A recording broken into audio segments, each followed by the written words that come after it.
Welcome. In this video, I'll show you how to give officers a break in Ready or Not.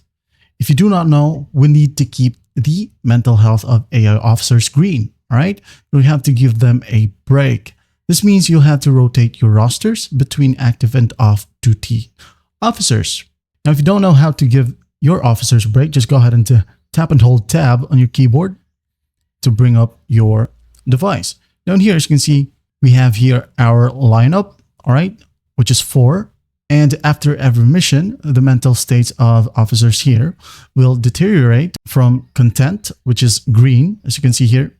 That is all green. And there is anxious, of course, which will be identified as a yellow, stressed, orange, and crisis, which is red.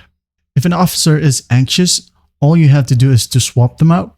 All right. If you don't know how to swap, just go ahead and select one. For example, this guy right here is anxious. All right, Mr.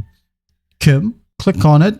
As you can see here, you'll have the option to swap. Just go ahead and select one. For example, you would like to swap them to Mr. Smith right here.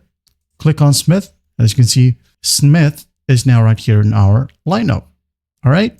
Now, if they are stressed, you'll also get an option to send them to therapy. For example, this guy right here, Mr. Kimura.